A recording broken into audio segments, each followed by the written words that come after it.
Are we live? Yes, we're live. Live. Good morning. Good morning. How are I'm you? good. We've already got people like waiting to come in today. Open. Oh, damn it. I forgot to. Now I got to go back to my. What's going on, people? Here we are. It's Saturday morning. Another live stream with no BS with Jen and Jess. I'm Yes. Jess. Yes. Yeah. Let's see who we got on. So if you're out there, let us know you're there. Yep. Good morning. Let us know what makes you smile. Miss Jessica Benton. How Good are morning. you, Miss Jessica? Thank you for being here, returning because you've been with us before. Yes. Ooh, James Gable, the uncommon communicator, coming in from Colorado. Bruce, what's up, Bruce? Oh, y'all, I gotta give a heads up. Bruce wants to hear your voice at the after party. So let him know, Bruce. Help remind him that we got the after party at 9:20-ish Central Time on the Clubhouse, and we'll make sure we get that in the link in the comments. Mr. Jim, good morning. Oh, he's in his truck in Dallas. Nice. I guess you're traveling, or did you get kicked out of the house? Because, you know. He's worried about that feedback conversation. Remember back in the day when pickup trucks had them long, big front seats, like bench seats? I love those, man. Those like trying to sleep in a Dodge Dakota seat, like no, with all these councils, like you get kicked out of the house and it just don't feel good. Oh my goodness. Okay, here we go. Come on. We got Z. Good morning. Z. Is this your first Z? I think this is your first. I don't think we've seen you before. That's awesome. So blue, is it Blue Heart if it's the first time they've been? Let's just pick a heart. Blue. Yeah. Blue. If it's your first time, please share with us. Absolutely. New first timer. Let us know that you're new or maybe first time commenting. So this way everybody else can like swarm and meet you and support you and learn with you. That's what this is all about. Miss Cindy Becerra, she's been coming. Good morning, Miss Cindy. John Thacker. Jen, did you enjoy the interview we had on a quality podcast? It was awesome. So we got to hang out with John because Jake was sleeping in late, but that's okay. That's right. We got to hang out with John and just talk about our book. And it was like we were just all three sitting on the porch. He was doing some crazy stuff, but we get to talk about our book.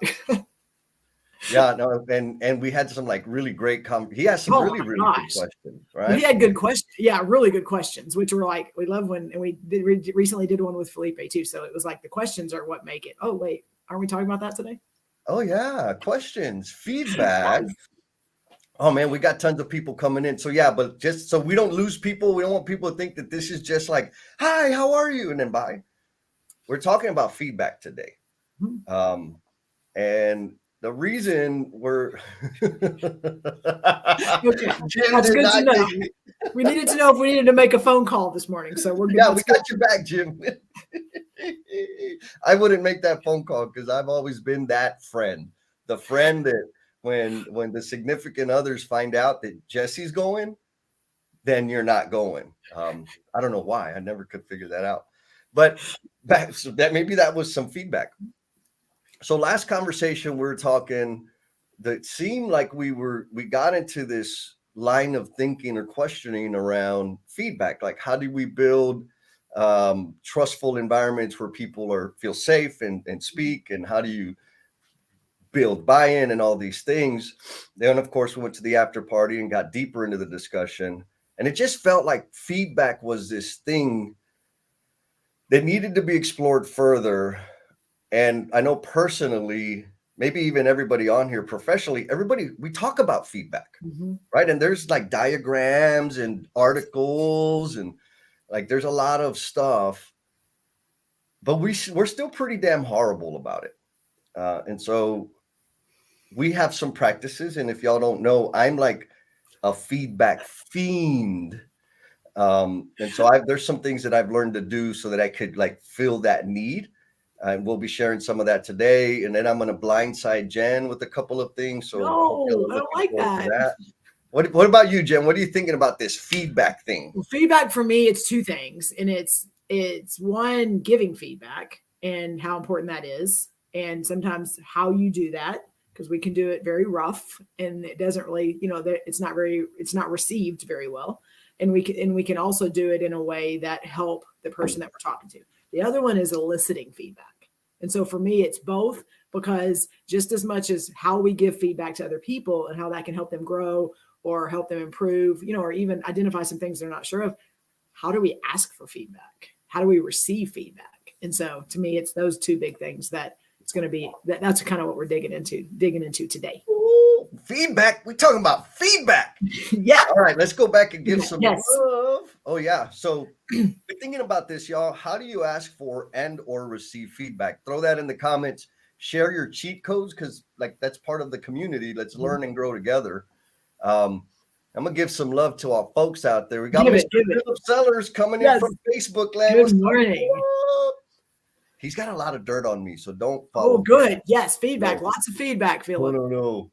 Thank goodness back in the day, we didn't have video cameras and all the stuff on our phone, because man, that would not be good. Justin, what's going on, big dog? Happy to see you, my friend. Yes. Oh, we got some early risers, Mrs. Lynn. Oh, it's 6 a.m. for her right now. Yeah, I was in Long Beach earlier this week. The weather there is perfect. Oh man, for real. When you're a Texas person and it just sucks most of the time, it was really nice to be there for a couple of days. Yeah, that's perfect fishnet weather. No, never. There's never good fishnet weather. Buddy Bromley, what's going on, Mr. Buddy? I don't know about you, Jen, but I love when the morning text with Buddy's hyping us up and reminding us, hey, go brush your teeth, Jesse. You got a show today. Yes. Miss Maria, you got to take a picture and rub it in. I got to hang out with her yesterday. Yes, it was super awesome. Yeah, whatever.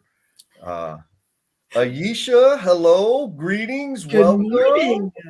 Again, if this is your first time chatting here, throw a blue heart indicating that you want to connect with people. This is an amazing community, and we're happy to support each other and steal. I steal cheat codes. I don't know about everybody else, but I'm gonna steal your cheat codes out there.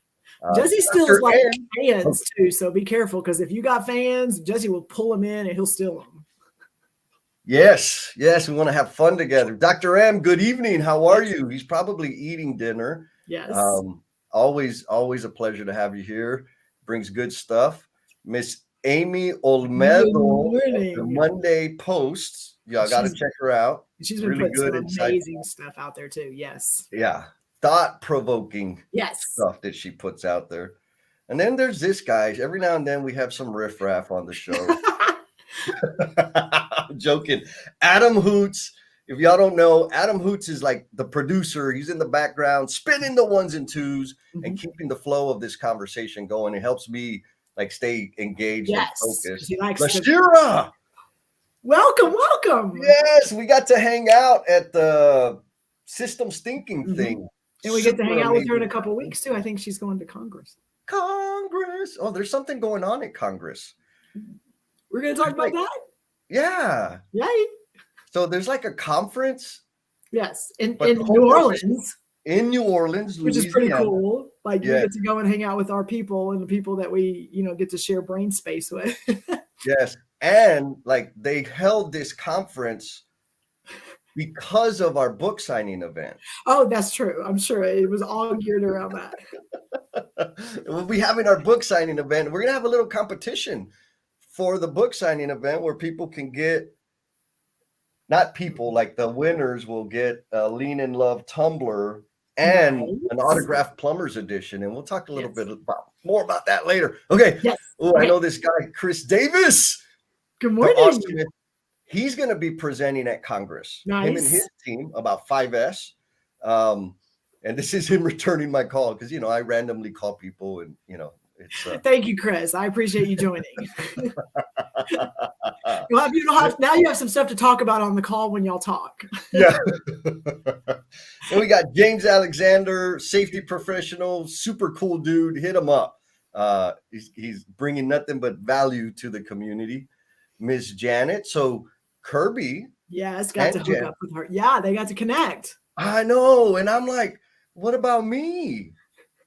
It's always about Richie. What about me? You ever seen that movie? La Bamba. Anyways, you got to check it out. So I'm looking for Tanya.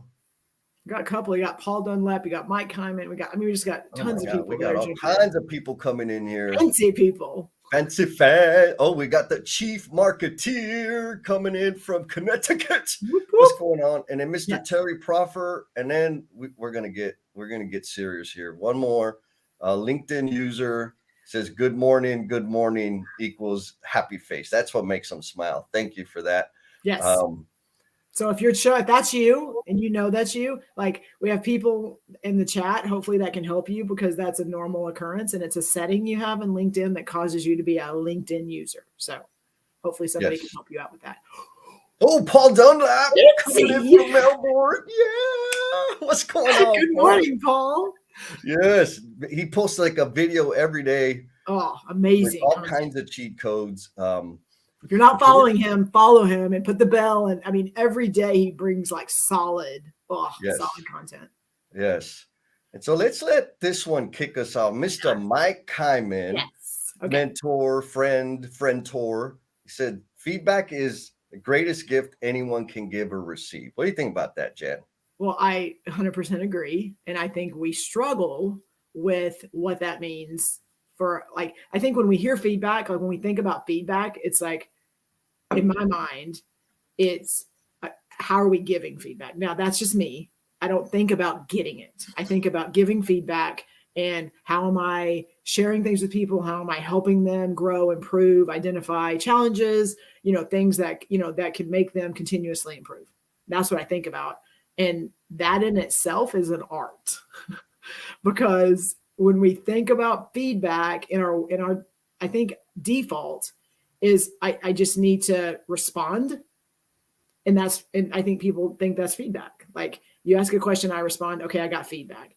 And I just think it's deeper than that. There's layers to feedback and it's more, okay, what are they asking for? And are we really helping them? Because to me, that's what feedback is. It's how are we helping them? Not just responding. So I don't know. What are your thoughts? Oh, it's one of those big things, right? And what I mean is feedback is this big, giant concept. And when we're advising or counseling people, we say, get feedback. Mm-hmm. Okay. So then I say, hey, got any feedback for me? Just the structure of that question is already a problem because it's a closed-ended question. Yep. So the response is going to be yes or no, yep. Likely. And then that's really uncomfortable, right? Mm-hmm. So that's one thing. There's another thing of some of us think that I am here and I have the greatest feedback. So it is my job to bless you with my observations. And it's a solution shank, right? It's solutionizing. Yes. Like, hey, let me give you feedback. Like, I didn't ask for it, bro. And this is what if you did this, if you would do this, what if you do that? I mean, you shared a little bit. It wasn't around the idea of feedback, but back to the story of the pancakes, the girls making pancakes and wanting, like being compelled to like get in there and make it better. But that's what we do, Jesse. That's the people, the space we're in. It's a continuous improvement space. So like that's where we live. And it's so hard to not just interject into things that sometimes you don't need. You're not needed. You're not invited. Yes. Needed or invited. I think those are both huge. Is when someone's and taking it even when someone's asking a question, are they asking for a solution? Sometimes that's not what they're looking for. Yes. So maybe this is kind of starting to take form because you're way off script, and like we practice this. There's a couple of things that make that exchange of feedback super meaningful. Mm-hmm. One is being invited or acquiring permission to give feedback. Like that's power. It's going to make the experience better. It's going to enhance the experience.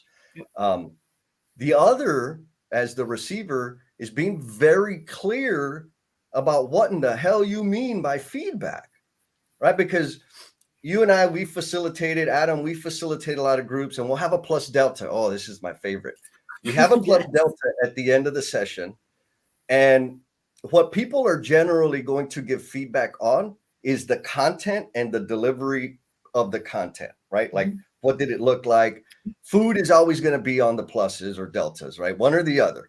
And then I'll complain, like, man, after everything I said today, all they're going to talk about is the breakfast tacos. And so, but that's not a clear, like, my expectation of what I want is my delivery and my clarity. But I'm not asking for that. I'm asking for plus deltas. So getting super clear about the feedback that I'm seeking is very different than saying, hey, you got any feedback for me? And so I put together, like, this is a survey that I've been using for like a couple years now, because I would get frustrated and I wasn't satisfied with the feedback, because on the other end of the spectrum, we're not very practiced at giving feedback. No. Right? Especially when it's like stinky feedback. We pillow it up and shine it up and make it, put glitter on it, like, and make it look pretty. Yeah, and it's useless. Like, that you didn't tell me the real thing. So as the receiver or the person seeking feedback, this is my little survey, because the way I got to this was I had to sit down and say, okay, what is it I'm trying to learn? What is it exactly that I want to improve upon that these people have intimate, specific exposure or experience with? So one of the questions was, what are the things I do that help you trust me? Trust. Can we stop there for a second before you go to the next one? Like, trust. How important is trust and feedback? Like, if I'm talking to somebody, we have a friendship. So like the trust has been established. And so when I'm asking you for something and you're giving it to me, how important is that trust in someone coming in and just going, here's what you need to do, or here's what's wrong, if you haven't even established the trust? Yes. And we have a very recent example of that trust. Jen, would you mind sharing about that? I don't know. What are you talking about? We were having a conversation one morning. Adam's loving this. Look at that grin. We can see Adam in the background. We were having a conversation in the morning. You had some life circumstances come up that you were having to make a decision to do or not to do something. You remember, Adam? Do you remember that? I remember that. So would you mind describing how that went down? Yeah. Yeah. So we had, again, you and I had a commitment to present, and I take my commitments very seriously, and I had a conflict with that. And so for me, inside, before I ever asked for anything or ever shared it with anyone, I was internally trying to figure it out and was struggling with that. And I kind of knew what the right thing was to do. It was a family commitment that I really needed to be at, but we also made a commitment to present, which was a big deal. And so I brought it to our conversation, yours and Adam's and mine, one of our morning conversations. And I said, I'm struggling right now just because, commitments are a big deal to me. And I, and then I have this commitment with my family. And so I think I just need confirmation that I'm making the right decision. And so I threw it out to y'all, and you, just like you do so greatly, is you're just like, what are you going to do? Like, you didn't let me rely on y'all for the decision. You kind of put it back on me and said, is that what you want to do? Do you feel good about that? And I was like, I said, sure, which was a trigger. If y'all don't know that word, like, I hate it and I despise it because it is so non-committal, and it really just, it's an out. It's a cop out. And Jesse knows that. He knows that I hate that word, but I was in such a place emotionally, maybe, that I was just like, he's not helping me. And so then he challenged me. So you're good with that? And I'm like, sure. And we could have just kept going. And because of the trust we'd established in there, Jesse called me on it, like straight up called me on it and said, Jennifer, you don't like that word. I'm like, no, I hate it. He goes, but you just used it. He goes, so that's not acceptable. Like, and he made me have to like really describe and explain what I was feeling, but also why I think this is the right thing for me to do. And then it was confirmation on, then that's what you need to do. And he didn't give me the answer. And so asking for feedback doesn't always mean getting the solution from the person you're talking to. So I know, Jesse, we have a group that we kind of learned some of those skills. If you want to talk about that now that you've just, had me threw me under the bus there with that. Yeah, no. Thank you, Jen. I told you, I gave you a heads up at the beginning. So back to the question of trust. And so like Philip Sellers adds this, right? One of his cheat codes is he's just asks. And I think that's applicable, especially like with folks that you have a connection with, regular contact, and maybe this unwritten agreement that we're invited into one another's lives to challenge and to provide those observations and the feedback. And so then the question becomes, how do you get to that point? And so to the group, we've had this, I don't know, since January, I think we've been meeting for 75 minutes a month and building these skills of communication, of listening, of asking questions, not solutionizing. But underlying all of that is vulnerability and connection, because we're coming to the table saying, hey, I have a problem. And then the other person is coaching, but only asking questions. And then the third person what kind of questions, Jesse? So it's easier to say it by saying the kind of questions you're not allowed to ask. You're not allowed to ask closed-ended questions, no leading the witness, no advice, like that. It's not that easy. And then you have a third person who's observing the coach, and that person is writing down all the violations, right?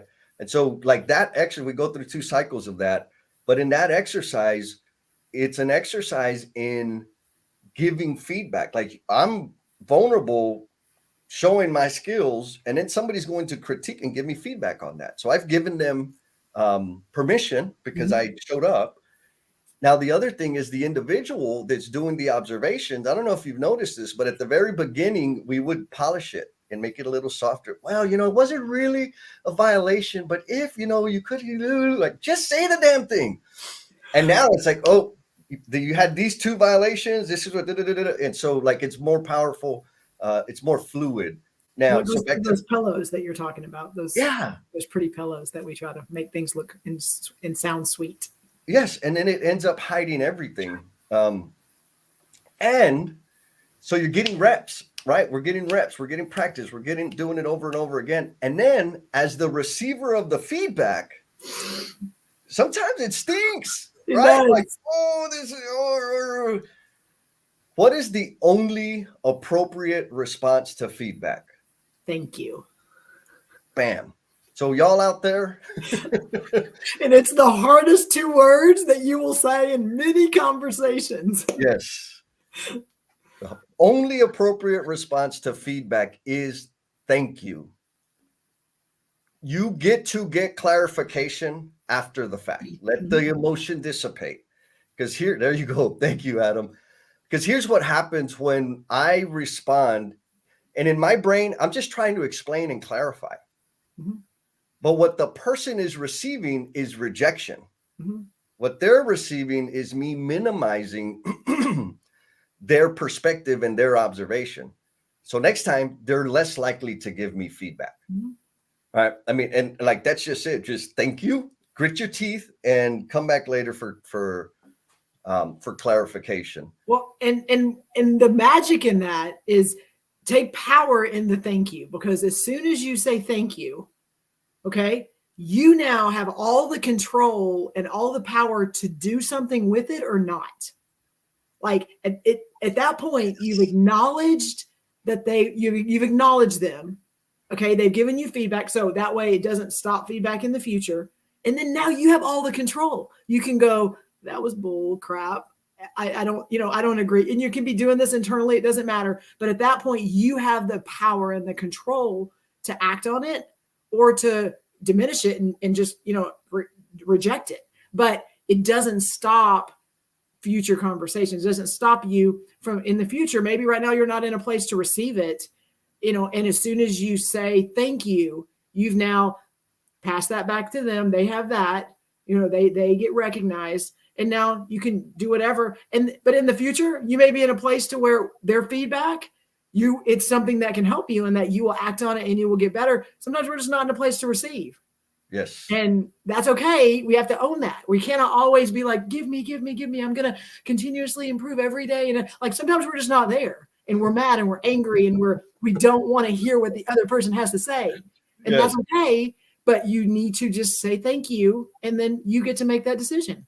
Absolutely. Like back to Mike's comment, feedback is a gift, but you don't have to open all of them. No. You can re-gift that to somebody else. Maybe not. That's probably not the good thing. But I think the heart of that is demonstrating appreciation for that feedback. And so then what is the ultimate demonstration of appreciation for feedback, Jen?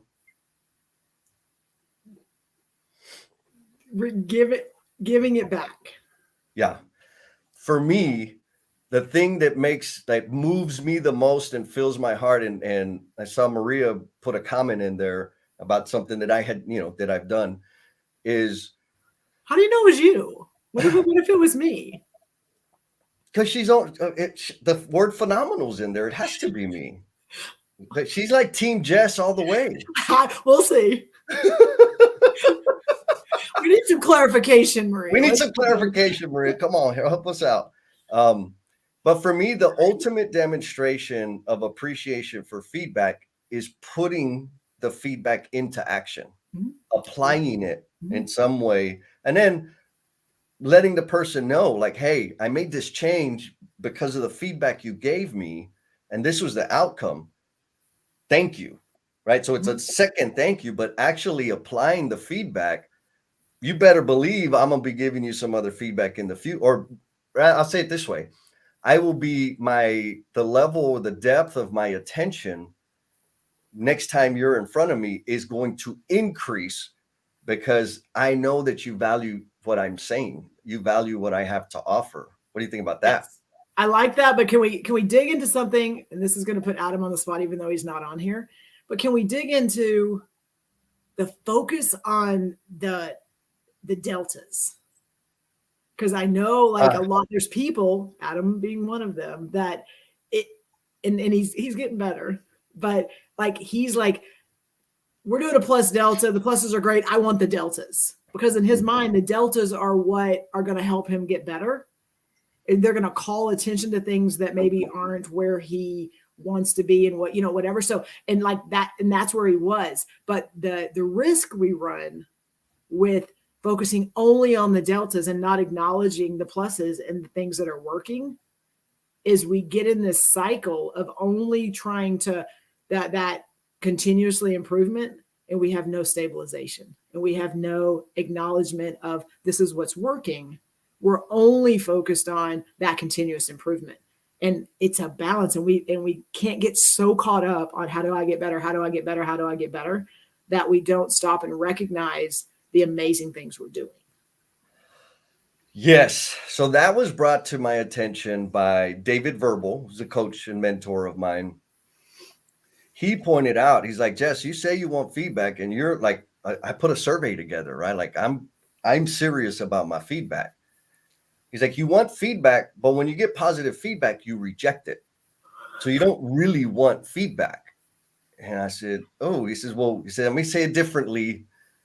When you reject my positive observations, I don't want to give you feedback because you don't really want it. And to your point, there's this, for me, there's like my addictive traits, my addictive personality. I want more activity. I want more things to go do and polish and make, right?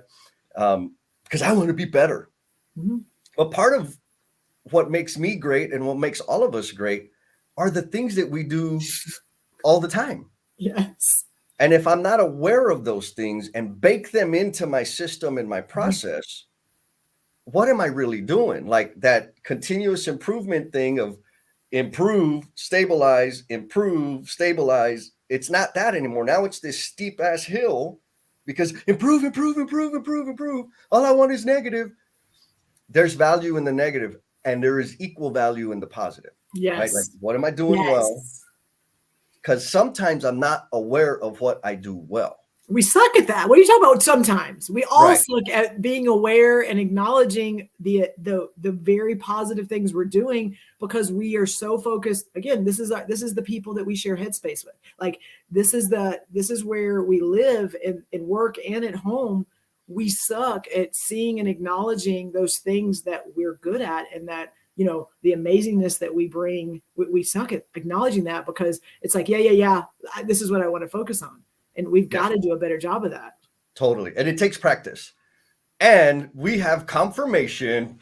It was Jesse. I mean, it's kind of confirmation as to what started it, but then I'm just saying she didn't clarify. This is a sure. This is a sure right here. This is it says it was Jesse, and then she so it discounts it. The bud discounts you. Thank you, Maria. There you go. See, take it. Adam says take the loss. So I want to go back to the comments because people are sharing the cheat codes. Thank you very much. I'm going to go with Bruce's first, and I hope this conversation continues in the after party because it's going to be very hard to do it up here. Oh, no, not that one. This one. Bruce says he's not sure he agrees with the thank you response. And disagreement is not an inability to receive the information, can be flawed, not to mention the intent. I like that. Bruce, thank you for bringing that. I'm sure you're going to be at the after party, so I want to dive into that to get clear on where your head is with it, because it is possible. There was one time that I was wrong, but I was like really just mistaken. And this may be one of those times. What do you think about that one? We'll go with that. Whatever. So Ian Smith shares there are two great gifts in life. One is time, and the second is feedback. He's learned to listen and sit my feelings when if something I don't necessarily want to hear. It's important for me to not jump to response and think about what was said. Yeah, like that's Jedi level, because in the moment, man, it don't feel good, right? Like it's like, wait a minute, what the hell are you talking about? But giving ourselves some process time is super, super valuable. Chris Davis, man, he's coming in strong. What's up, Chris? Feedback to get more of what you want. This is his cheat code. Hold a mirror up to a good thing you see, like me.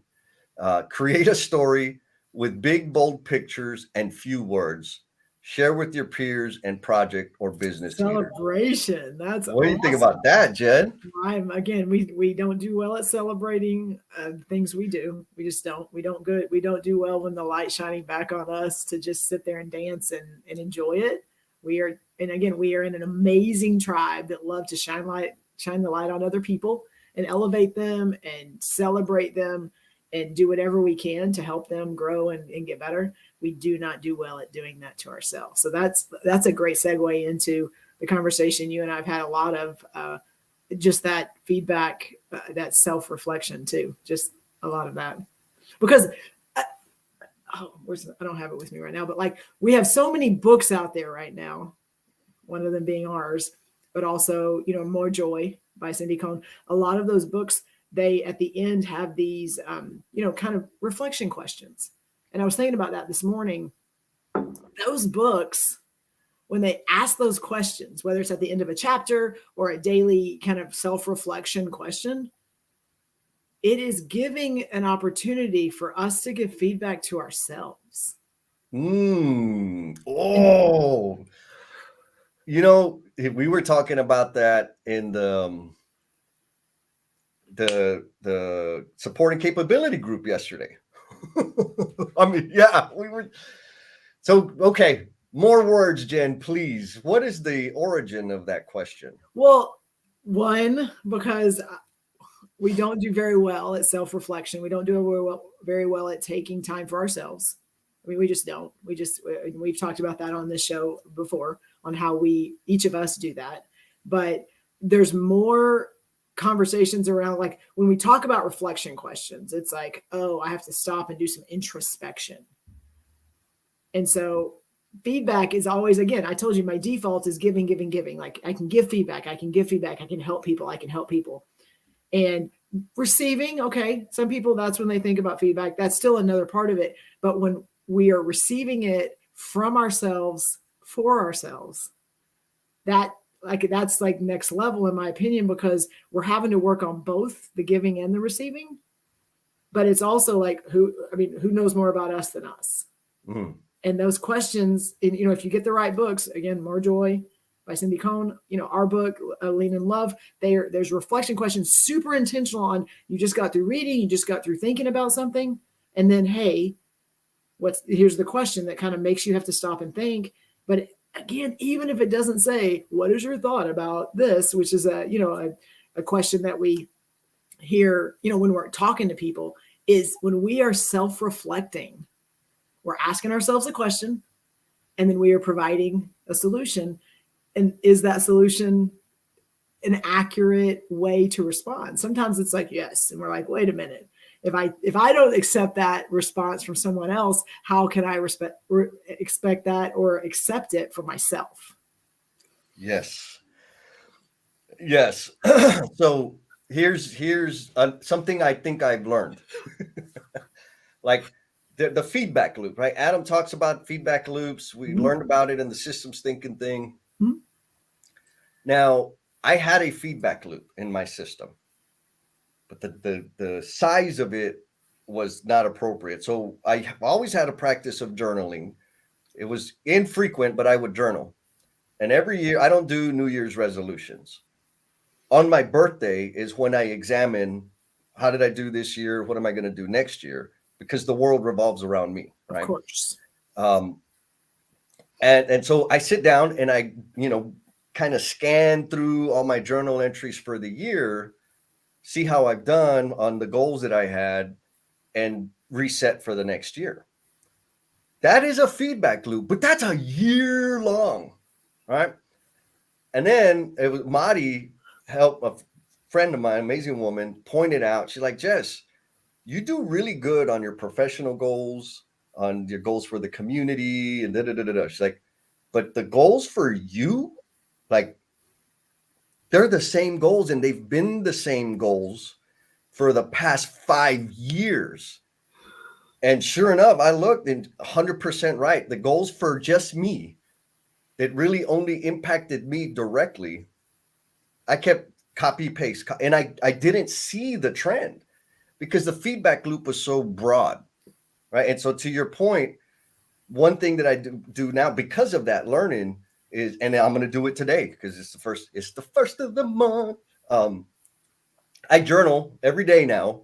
And so at the end of the month or the start of a new month, I'll go through and review all my journal entries.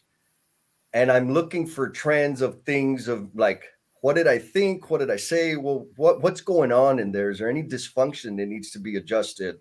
And so that's kind of the feedback for me. And then when I see something that I'm not clear on, I'll share it with my advisory council, right? With you, with Adam, with other people in my lab, and say, hey, what do you think? I'm like, no, you're fine. Or yeah, we've been seeing that. So it helps me, like, it's that weird feed, even though I wrote it down, it doesn't mean I'm going to remember it, right? And then if I'm writing it down every single month, back to, for me, the demonstration of appreciation is taking action on it. So just because I'm writing it down and writing it down and writing it down, giving myself feedback, but I ain't doing a damn thing about it, who cares? Like, what's the value now? Like, I've had this idea of, and to your point earlier, like, we suck at celebrating ourselves. We really do. And like, I'm pretty good at it, but I got a long way to go. And I had this idea, how can I do something to really celebrate people, put them in the spotlight, shine and expose them to as many people as possible? And I've had it for months. I kept, I need to figure something. It's like, bro, stop talking about it. You're going to do something or not? And so, yes, I am. On Friday, I'm going to launch OG Spotlight, and Christy and Angela are going to be on it. Nice. And the whole intent is to celebrate people. But again, the point is, it was an idea, it was this recurring thing that I was ignoring. I was not acting on it. And I think that, I know that also happens when we're receiving feedback professionally in the workspace. We get the same feedback, But if we don't take action on it, then what are we really doing? What do you think about that one? So a couple of things that popped in my head while you were talking is one thing we haven't talked about that's important. And then I'm going to ask you a question, which is another part of this conversation, is listening.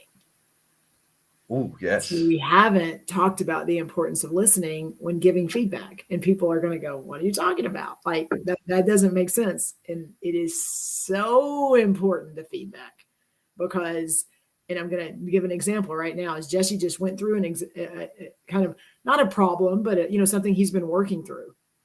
And he talked about the problem and what he got called out on. And I could have been like, well, Jesse, your idea to action should be quicker. And you should be like, I could have jumped right in and I could have started giving him a solution to help him not be writing the same thing down every time. But what I did is I just listened. And so he had a problem and he started to talk through how he's like, having this issue. And then he starts talking about what he needs to do. And then he's talking about what he planned to do. And then he talked about what he did. At the end of that, there was nothing I needed to do but just acknowledge and celebrate what he did.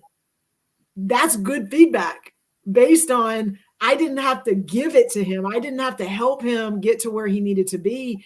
We forget those things sometimes because they're coming to us and they need feedback. And we've learned in the support and capabilities group when people are having some really tough problems, personal or work, a lot of times the solution's already there, but they're so caught up into it emotionally, physically, spiritually, whatever it is. They're so caught up in it that they can't see the solution or they don't feel confident in the solution.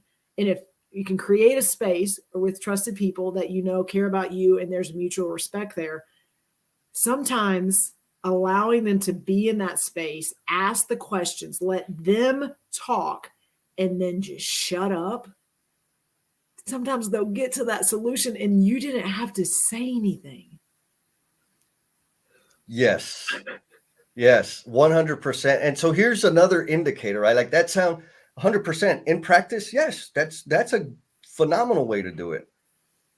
And so maybe a question to ask ourselves is, when people aren't coming to me with those types of things, why? Mm-hmm.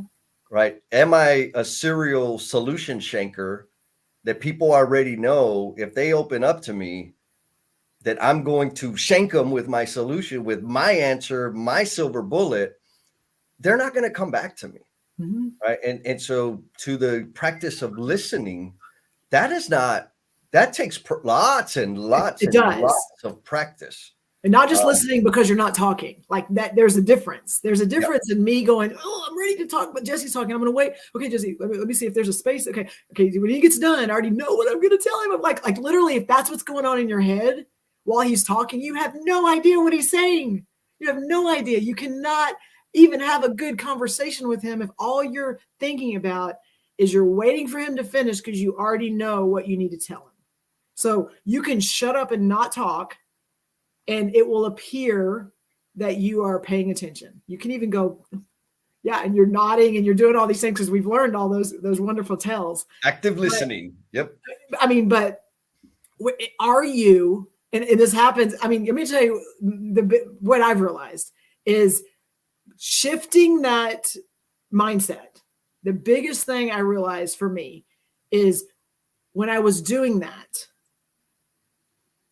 it was not so much I knew what I needed to tell him. It was the fear of forgetting what I had in my mind. And so I was so focused on kind of repeating it, saying it over and over in my head, because when he gets done, I want to be able to give him this golden nugget. And that did not allow me to listen. So it sucked because sometimes we get done and I'm like, dang it, there was something there, but whatever it was, we'll get there. But it's really, if you're listening, none of that matters. As things are popping in your head, are you able to just be there and really hear what's being said, and then be able to, either ask the right questions or acknowledge what they're saying, have them, what's that next question that doesn't go, yeah, that's a great idea. But like, hey, Jesse, I know you're not a plan guy. You don't like to plan stuff, yet you're saying, you kept having these goals that you weren't getting to, like how does that not planning but having a goal and trying to reach it really impact what you're going to do next? Like asking questions like that, because then it goes back and he's having to like self-reflect, but also it could get him to where he needs to go. Those are the things that we've got to learn and hone in on. Yes.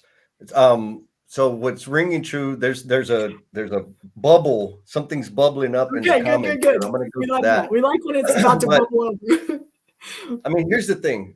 Listening and feedback is not about me. It's about the person that is seeking it. Mhm. So the person that is seeking feedback, what I do, and I'm still guilty of this. I'll talk about my feedback will be in terms of what I appreciate, what I wanted, right? And that's okay. Like sometimes that's valuable, but I'm not ordering dinner. This isn't about me. This is about the person in front of me. So if they're seeking feedback, providing that feedback is similar to the example you gave earlier. Like, hey, Jen, you don't like that word, sure. And you wouldn't accept that from anybody. How is it okay for you to use it now? It was, Right. And now yes. the intent, I don't care. Like, whatever, sure is a fine thing.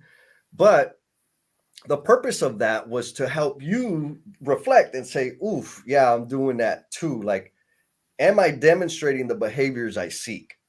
That's the value for you. And so when I'm giving people feedback, I'll ask, like, okay, what are you looking for? Are you looking for in terms of how people, what kind of response do you want from people when you're giving this information? Well, this is what, okay. Well, in that perspective, when you did very specific, when you did X, I had a friend who asked me to be her spotter. She's like, Jess, when I'm out, like I've been given feedback about I seem defensive and aggressive, that I respond defensively and aggressively, but I'm not sure how or when. Can you be my spotter? I say, yeah, absolutely. And so I was spotting her. So I was taking notes. And then we sat down and said, what'd you say? And I could have said, no, you didn't. You weren't that bad. In some case, some people feel like Minimizing. Thomas said that earlier. Minimizing. Right. Oh, that's a good well, one. what the hell can I do with that? I can't do anything with that. So what I said was, do you remember when so-and-so made this comment? Yes. I said, okay. When he made that comment, your shoulders went back and you took a deep breath and you responded, but your volume was high.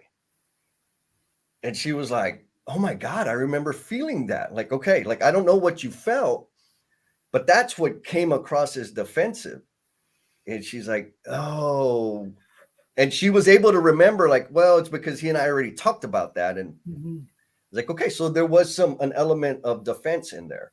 And she's like, yeah. I was like, so, but that's what everybody else is seeing. They don't know that you already talked to Goofball before the meeting, right? So that's coming out. And so I was able to give her very specific things of like, okay, this is what I saw. This is what happened before it. And I don't think that's in alignment with what you're trying to achieve.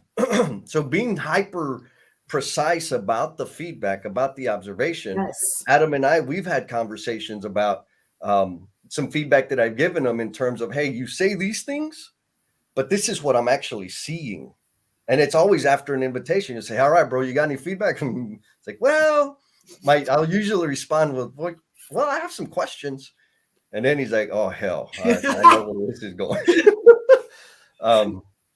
Boom, Pete. Yes, Pete Zapatella saying, yes, you have to get clear on what they want. And so that's, we're learning, we're building this skill of feedback. So if we're still at the stage of saying, hey, you got any feedback for me? Keep doing that. You need reps. You need to get better at it. If we're still at the stage of solution shanking and blessing people with our observations, that's okay. If you're John Rangel, I went to high school with that guy. What's up, John? He says serial solution shanker, right? Like I think everybody knows what we mean when we're talking about that person that just zooms in and gives you feedback and then flies away. Like you weren't invited. All right. So, man, there's this thing going on in here. Ooh. Okay, so I'm going to go here. LinkedIn user says, speaking of trigger words, should Trying to prescribe someone's path may certainly do more harm than good and stifle creativity. Let's lean back, actively listen, and lead people to the point where they feel comfortable asking the right questions for us to offer potential solutions, feedback for improvement. Right. So now we're talking about engagement, right? Having an engaged dialogue to better understand the intent, the purpose, what value the person is seeking. Jesse, Go, what I go. just heard, which I don't think it even hit me till just now, is what that says is, as the person wanting feedback and receiving feedback, are we asking the right questions? I don't think that I ever thought of it from that perspective. But if we are wanting feedback, like, what's your feedback? What's your feedback is not the right question. It is not. You can start there. That's great. But like, are we honing in not just on the questions we're asking other people so that we can help them, but also are we honing in on the questions that we are asking to get what we're wanting? That's the thing. That's why I put the damn survey together, because I was wanting feedback and I wasn't getting the feedback that I was wanting. So I had to get clear on what the hell do I want? What is it that I'm trying to learn? What is the intended outcome of the feedback? And so I came up with these precise questions to ask people, like specificity, accept both good and bad. Yes, 100%. So it Steve doesn't always Martin, feel good. And that's okay. It doesn't always feel good. But that's like that, you're in your comfort zone. Everything's good. Like you said, like, oh no, it's great. It's fine. It's not that big a deal. Like we can swim in that space. We will never improve, never change, and get better if we live in this comfort space. But that discomfort zone, where we're just like, it's not comfortable, and it's okay to understand and accept. It's not comfortable to get negative feedback. Like no one's like, I mean, maybe Jesse sometimes just likes to swim in it, but like negative feedback is not comfortable for anyone. So when you're like, oh, this is yucky, I don't like it, like that's normal to not want negative, that stuff but that's where, when we can get that and kind of internalize it, understand where it's coming from, and make decisions based on that, that's when we grow. Yes. So sorry, I didn't mean to interrupt, but it's just like, we got to focus on both. Growth is not comfortable. Yes. Bottom line. So Steve Martin, oh man, there's so much in here. We're running out of time. Steve Martin says continuous improvement cheat code, SRRRRRR cycle. Yes. Which is show up, receive, reflect, reciprocate. Yes. Right? Yes. Never lose sight of the relationship involved. Feedback can be positive, negative, and everywhere in between. Complete the cycle and make things better. So show up, receive what people are giving to you, reflect, and then reciprocate. Go back and do something about it. Man, when we get caught up on that receive, I want to hit that part too, is we talk about a lot in this show, and in a lot of the things we talk about on the human being that is across from us, and that we are just human, and that all the people around us are human. And like, remember that when you're getting feedback, because we say this, and I want to say it again, we never know where they just came from, what they dealt with the day before, what they've been dealing with at home, what they've been dealing with at work, where they are in their headspace. But for whatever reason, you're in a conversation and they're in a place to provide feedback. Like, don't just jump and get defensive because it's not what you're looking for.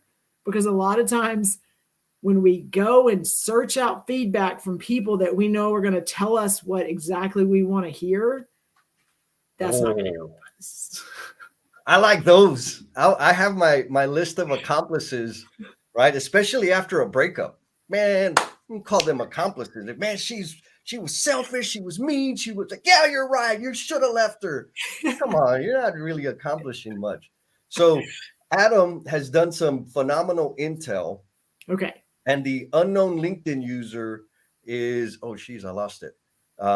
Tanya De Stefano who is awesome and Okay, planted yay. a beautiful idea. She took a picture of herself with our book. Oh, that's right, on vacation. Yeah, in Greece, like Yes. with one of those super historic monuments in the Yes. background. I had the opportunity of having lunch with her or some Nice. food. We ate food.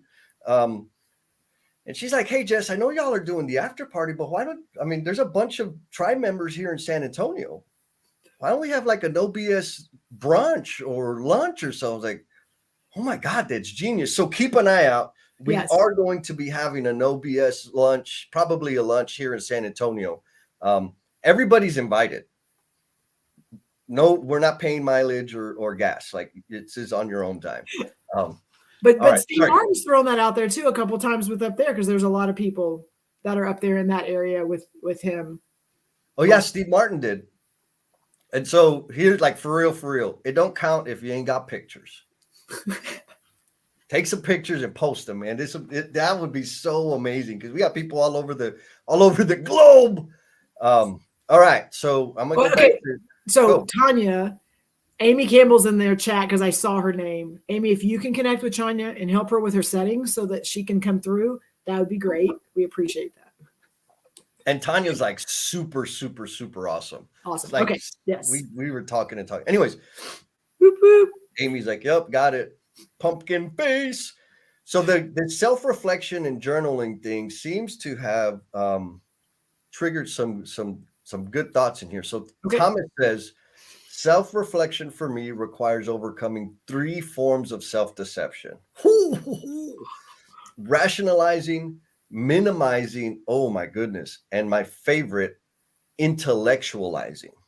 Yeah, when Thomas shows up, he doesn't just show up and go, "Hey, I'm here from North Carolina." No. He shows up and goes, "And drop the mic." Yes. So what do you think about the intellectualizing element? Because I'm totally on board with what Thomas is saying right here. What, that overthinking thing, like trying to just worry too much and go and just plan and overthink it to the point to where you just beat it into the ground. I don't know anything about that. Just So look at that. Lynn says, so true. This is why I avoid self-reflection. I'm victim of all 3 of the descriptors, like 100%. So yesterday I had lunch with my dad, and we don't have a lot of contact, right? And I was like, "Hey, Dad, look, I wrote a book." Jen and I wrote a book, and his first response was, "What are you doing writing books? Shouldn't you be working?"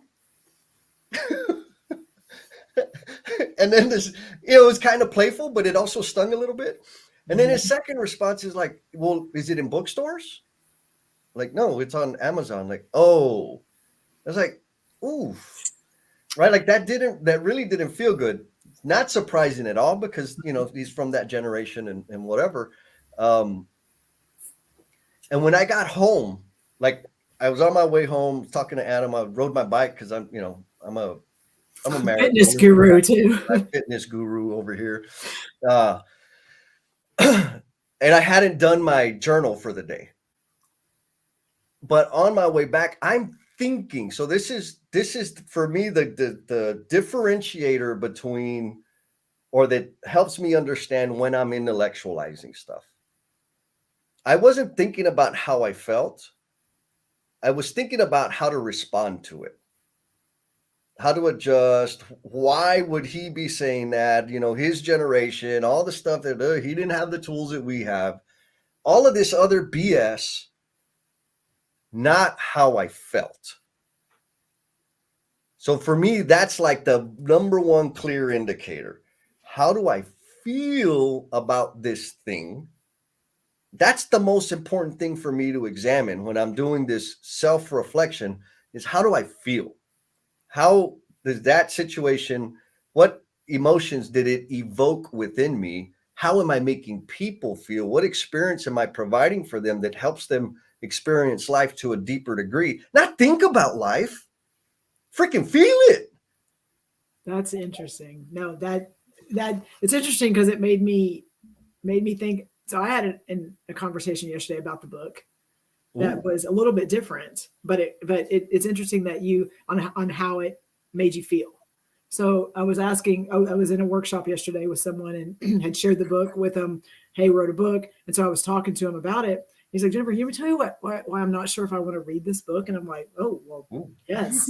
He's like, so, I read the title, read kind of what it's about. He goes, I'm not sure I want to read it because I don't know if it may make me feel bad about myself. And I was like, he's like, because I've not maybe made all the best choices when it comes to relationships. And maybe I've screwed up some things and maybe I've hurt people.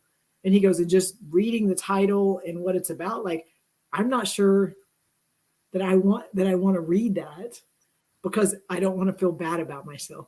And like in my mind, I'm just like what? But it was some assumptions, but also some self-reflection before anything else.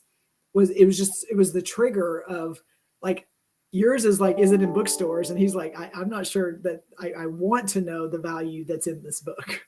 Yeah. And so it's like, yeah, anyway, it was two different stories, but when you said that, I'm like, ooh, that was a different experience for me, but it was still that over intellectualizing, like just that kind of thing. So anyway. Yeah. Well, we have to give ourselves permission to feel, right? Yes. And I don't know if you've noticed this, Jen, but I do this thing where I kind of start zoomed out in the world, professional, and then I kind of always go back to the individual, right? Like Lean in Love, it's about relationships, professional, romantic, all of those things, personal.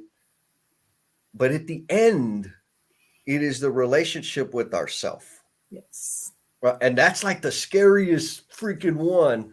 And so we're talking about journaling. That helped me build or enhance my relationship with myself. I don't accept sure anymore. Steve Martin, thank you for that. Steve need to hang out. It'll be great. Oh man, it's gonna be so awesome, right? Like, how do I feel about that? Sure, it's not that bad. Crap, bull corn. You need to look at that deeper. And so James Alexander asks, "How did you learn to journal?" Thank you, James, because that is an important question. So for me, it was a habitual. I don't know why. Like I used to draw a lot back when I was way younger, and then I started journaling, and I talk a lot about the amount of time that I invest in restorative behaviors, right, which help my relationship with myself. And I talk a lot about how often I journal and how long I journal.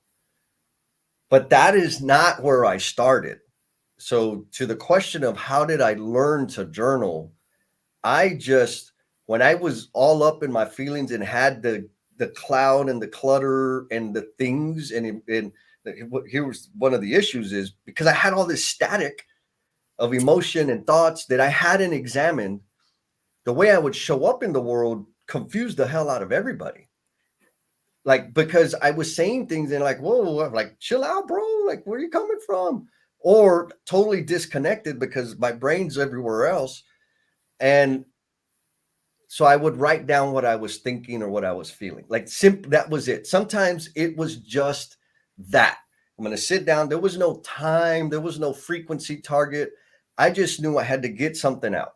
And so I'd write it down, whatever it was. Usually when I go to like the movie theater, because it's something I love to do, I go to the movies by myself and I always have my little journal. And when I'm watching movies, it triggers memories and stuff and thoughts and ideas, and I'll write them down. Like it really gets me in a maybe open state of mind to understand what I'm thinking and feeling. And I would write. And so it was just the simple habit of writing it down. And then it got to a point where, okay, I need to make this regular. That got scary. I said, okay, can I do 5 minutes a week? Yeah, I could do 5 minutes a week.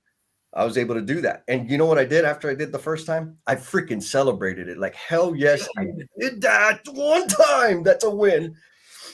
And then I increased the frequency. And then I increased the duration. Sometimes, like when I say I'm journaling for an hour, that doesn't mean that I'm writing down words for 60 minutes. What it really means is I'm in an environment or in conditions that are designed to help me focus and examine my own thinking. There are some times where it's a lot of words And sometimes there's very few words, but I'm getting to understand what I'm thinking and what I'm feeling. And that brings clarity for me so that I can show up appropriately. So I hope that helps. And again, back to like the feedback thing, having my monthly exercise of going back and I'm going to do it, going back and reviewing my entries and kind of see what's going on there, how far, because I already know like the month of September was a super low production month for me. And I'm not exactly sure why. So I'm going to go back and check that out.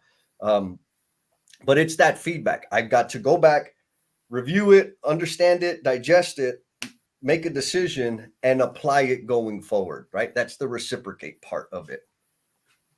That's it. What do you think, Jen? No, I mean, well, again, and James asked the question, but then he just put a spot on comment in there. He said in his mind, starting with self-reflection is the first step towards giving and receiving feedback. So it's like, James, yes, that's all I can say. Yes.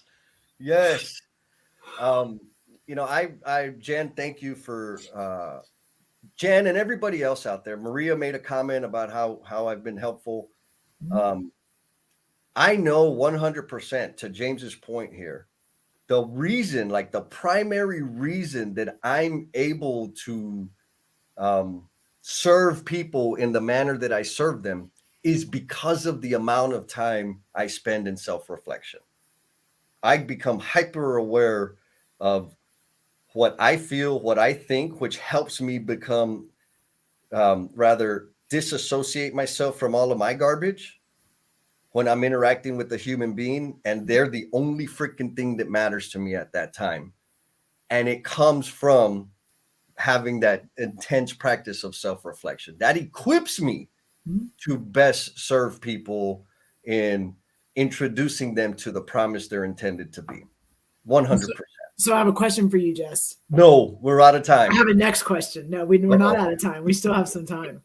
So we talked a little bit about your example with your dad and talked about kind of some of the feedback he gave you, whether it was solicited or not. Mm-hmm. And then, so you said it stung. Mm-hmm. And so I'm going to ask you, that's the first question is, why did it sting? And then when something stings us, when something like that's our first response, then what do we normally do versus how we can self-reflect to maybe understand why we're feeling that way? So why did it sting? Well, how about I just read my journal entry? That would be amazing. Boom. Right here in my fancy. Jesse, this is super vulnerable. So, because not a lot of people get insight into your journaling. So, yes, that would be amazing. So, it's just really one paragraph that I wrote. And so, what I said was, had lunch with Dad today, and I found myself reliving disappointment. As he talked about his plans, it took me back to a time when his plans filled my mind with wonder and excitement. My little heart would hold on to these ideas and look forward to sharing that triumph with Dad. And the day never came over and over again. That's what I was feeling. Now, it's kind of weird. It's kind of weird because this is like talking about feedback. We're talking about feedback. But the thing that I wanted to say when he said you should have been working was, bro, I did it. Like, I'm making shit happen. I don't have all these freaking highfalutin plans that never come to fruition. I'm not leading people on and giving them hope that's never going to come to pass. Now, that's not to say he was a horrible guy. There's just some things that I chose to hold on to when I was a little guy that still hurt. But that's what I was feeling. It was the disappointment and remembering like, oh man, we're going to do it. And then it never happened. And so when he said, like, shouldn't you have been working? He didn't mean it ugly. I know he didn't, because that's the way we play. But that's what I felt like, whoa, like it's a physical book. It's a real thing, Now, the other thing, how did I contribute to that funky interaction is I didn't say, hey, Dad, I wrote a book And I really want to know if this makes you proud of me. I really want to know if you're surprised about some of the things that I've contributed to this world. I didn't say that. So I left the door open for, is it in bookstores? Right? Like, so I'm upset about the feedback I got, but I also did a very miserable job of creating the conditions and helping him understand how important the creation of the book, releasing the idea into the world was to me. So I don't like, it's not okay that I'm pissy with him because I also didn't do my part in setting the stage to receive the feedback that I was seeking. So that's huge, Jesse, because it's huge. So that is great self-reflection. And I just want to throw this out there. It's not a solution, but it's, again, if that question stung, I mean, that question, is it in bookstores, stung, even just because of who said it and where you are. Now let's just put this in context. Okay. In the world we're living in today, how many people, you don't even have to say it, we're just going to do rhetorical questions here, that are in the chat, that are listening to this now and later, get in their car, drive down to Barnes & Noble and spend 2 or 3 hours in all the shelves in Barnes & Noble looking at all the cool, pretty displays and bookshelves, and then they find the book they want. And how many people pull out their phones, go to Amazon, do a search, click a button, and that book is delivered tomorrow? Like, that's the world we're in right now. I doubt that's where your dad is. Yep. So the context here, I mean, so just like in my mind, but the sting is there, irrelevant. It doesn't matter the context. It doesn't matter the world and where we are. And like 90% of the people out there that are buying our book or any book are not going into the bookstore to look for it. So I love that you gave that example because that ran through my head. Okay, good. That's the intellectualization of what I was feeling. That was me separating myself from what I felt. Well, come on, it's freaking 2022, bro. Like, nobody goes to bookstores anymore. Well, there's truth to that. That's a defense so that I don't feel. Right. So that I don't have to come to terms with what I'm feeling. And I decided, like, after some reflection, like let the emotions dissipate. Yep. I really needed to examine what I was feeling because, yes, that's all true. And we could have had that exchange. That wouldn't have changed anything because I still got feelings that I need to deal with. So I'm trying to see Adam. Do you see Adam's comment? No. What's he saying? Because Adam's always looking at things from the other side. Yeah. What if, like, we're not talking about my dad, we're talking about me, Adam. Come on. Like, catch up, please. I'm joking. I'm being silly. So we got a few minutes. Okay. We got three, son of a gun. We got 3 minutes. So I want to go through some of these cheat codes because I really don't like asking for something and then not like taking action on it. Phil Sellers says at the end of every interview he's been on, he asked for honest opinions about the encounter. Awesome, right? Mm-hmm. Being clear. I want honesty. Mm-hmm. Miss Lynn says she loves feedback, but it is difficult to receive. Her cheat sheet is she just asked, tell me what you think. Your feedback is important to me. Absolutely. That's a nice, like, easy one, right? Like, just write that down or take a picture of it because who writes anymore? Justin Uyor says, walk, and I like this one a lot. Walk and talk. This creates a less formal setting where people feel more open to speak naturally and openly as opposed to sitting across from someone at a table. That is genius. Yes. Right? Because that like mitigates the power dynamic. If we're walking in tandem, we're closer to equal. And let's just have a conversation. Whereas we're in front and somebody has a certain title or certain position within the company, that reinforces the power dynamic. Or if you're the person that has the formal responsibility and authority, sit your ass down and let them stand up. Like, don't be standing up while they're sitting down because it sends all these signals, the conditions to like really receive or give feedback. What do you think, Jeff? And another, share food, because like I mean, Maria and I did some cake and we had an amazing conversation. We've done tacos, you and I. Like, food is a really cool place to kind of even the playing field. Yes. Yeah. Oh, look, freaking Pete's got Adam's got some. Oh, Adam's got some back. don't Pete's defend defending. Adam. He's back there. Oh yeah, he pokes him way more than we do. I love it. And then Pete says habit is the key. So we're fixing. I'm gonna figure out how to get the darn link to the after party. After party, yes. In the chat. You got a closing thought for us, Jen? Yeah. So the chat was amazing. The conversation was amazing. Every time we do one of these, again, we get off and we reflect, and there's like, 5 or 6 other ideas that come from it. So we appreciate you being here today. We appreciate your feedback and your comments, but also the comments. There were tons that y'all were commenting with each other, and that is such a valuable tool and, hopefully a resource for the people that show up today. And what I want to ask y'all to do, if you have some time in the next hour or so, is Jesse just shared a link to the clubhouse. Even if you've never been there before, it's okay. It's a click.